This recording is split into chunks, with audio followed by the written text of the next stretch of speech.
अनादि अनंत चैनल में मैं डॉक्टर सुरुचि अग्निहोत्री नाइक आप सभी का स्वागत करती हूँ। हमारी स्तोत्रों की श्रृंखला में आज मैं लेकर आई हूँ एक ऐसा स्तोत्र जो मेरे और आपके हम सभी के हृदय के बहुत करीब है। ये स्तोत्र माँ नर्मदा पर लिखा गया है और लिखने वाले हैं मोठे महाराज यानी टेम्बे स्वामी महाराज। स्तोत्र का नाम है श्री नर्मदा लहरी। नर्मदा लहरी ये 28 पदों का एक बड़ा स्तोत्र है जिसमें मोठे महाराज यानी टेम्बे स्वामी महाराज यानी वासुदेवानंद सरस्वती नर्मदा मैया की स्तुति करते हैं। वासुदेवानंद सरस्वती का जीवन काल नर्मदा किनारे व्यतीत हुआ। उनके 24 चातुर्मास में से कई सारे चातुर्मास उन्होंने नर्मदा जी के तट पर किए और उन्होंने अपनी जीवन यात्रा का समापन भी नर्मदा जी के तट पर ही किया और आज गरुड़ेश्वर जो नर्मदा तट पर है वहाँ स्वामी जी का स्थान कहलाया जाता है। 28 पदों के इस स्तोत्र में पहले 2 पद नर्मदा जी की पुण्यदायिनी नर्मदा जी कैसे बनी, कैसे हुई, इस विषय में बताते हैं। नर्मदा जी हमारे पापों का नाश किस प्रकार से करने के लिए खुद समर्थ हुई, इसका वर्णन पहले 2 पदों में है और उसके बाद तीसरे पद से 11वें पद तक नर्मदा मैया जो हमें सद्बुद्धि देती है, हमारे पापों का नाश करती है। उसके दोनों तटों पर जो शिवजी अपने पंचायतों के साथ इकट्ठा हुए हैं उसका भी वर्णन किया गया है। इस स्तोत्र के 12 से 14 पदों में नर्मदा मैया के अमृतमय जल का वर्णन किया हुआ है, उस जल के गुणों का वर्णन किया हुआ है। और इस स्तोत्र के 15 से 28 पदों में नर्मदा परिक्रमा, नर्मदा नाम महात्म्य, नर्मदा स्मरण इत्यादि का महिमा और वर्णन टेम्बे स्वामी महाराज जी ने लिखा हुआ है। हम श्री नर्मदा लहरी जो बहुत बड़ा स्तोत्र है उसके 1-1, 2-2 पद उसके साथ जुड़ी हुई शास्त्र में लिखी हुई कुछ कथाएं और इसका अर्थ समझने की कोशिश करेंगे। आशा है आपको पसंद आए। बहुत ही सुंदर स्तोत्र है, बहुत ही उच्चारण में भी कठिन है, लेकिन जितना इसका काठिन्य है उतना ही इसका आनंद देने का स्वभाव है। तो आइए चलते हैं श्री नर्मदा लहरी। इस स्तोत्र के पहले ही पद में मोठे स्वामी कहते हैं कि हे नर्मदा मैया, आप अपनी अर्चना से आपके दोनों तीरों पर जो शिवजी अपने साथ लाई हैं, ऐसी नर्मदा मैया तुम हमारे पापों का नाश करो। हे नर्मदा मैया, तुम्हारा जो शाश्वत जल है वो हमारी सारी व्याधियों का नाश करे। हे नर्मदा मैया, हम तुम्हें त्रिकाल वंदन करते हैं। आगे मोठे स्वामी कहते हैं, तुम सुखदायिनी हो और तुम्हारे जल में पाप रूपी, दुख रूपी विष को खींच लेने की क्षमता है। तुम्हारा जल शाश्वत है। तुम नर्मदा हो, न मृता हो। अब इसके पीछे एक छोटी सी कहानी है। ये कथा मैंने पहले भी सुनाई है, आज फिर सुनाती हूँ।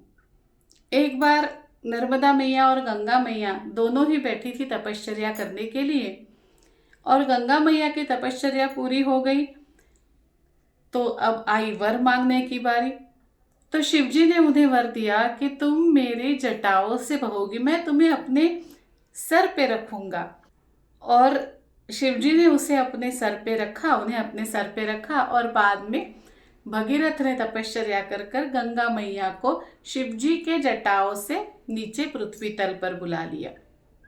फिर नर्मदा मैया का तप पूरा हुआ और फिर वर मांगने की बारी आई। तब उन्होंने वर मांगा कि आप मुझ में समा जाओ, मेरे जितने भी तट है, दोनों तट है, जितने भी स्थान है वो आपके नाम से बने और आपके सारे पंचायतों के साथ आप मुझ में समा जाओ। मैं और आप अलग ना हो, मैं आपकी पुत्री हूं तो मुझे आपके नाम से और आपको मेरे नाम से जाना जाए। नर्मदेश्वर महादेव, नर्मदा किनारे के हर महादेव को, हर शिव को नर्मदेश्वर कहा जाता है और ये वर उन्हें मिला। अब अपनी तपश्चर्या करने के बाद ये वर तो उन्हें मिला ही, लेकिन माँ नर्मदा की वृत्ति में अपने तट पर वसने वालों का कल्याण करने की बहुत बड़ी इच्छा जागृत हुई।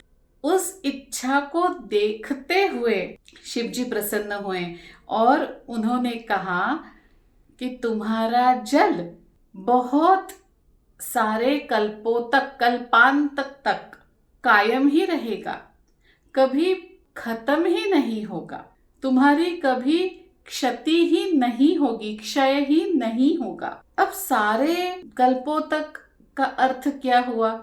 तो हमारे यहाँ जो काल गणना बताई गई है ब्रह्मदेव के हिसाब से, ब्रह्मदेव की जो काल गणना बताई गई है वो बहुत बड़ी है। ब्रह्मदेव का एक दिन कितना बड़ा है बताओ? हमारे 4 युग हैं, सत्ययुग, त्रेता युग, द्वापर युग और कलयुग, ये तो पता ही है। हमारे ऐसे युग जो हो जाते हैं पूरे, तब बनता है एक महायुग। ऐसे जब 71 महायुग हो जाते हैं तब होता है एक मनवंतर।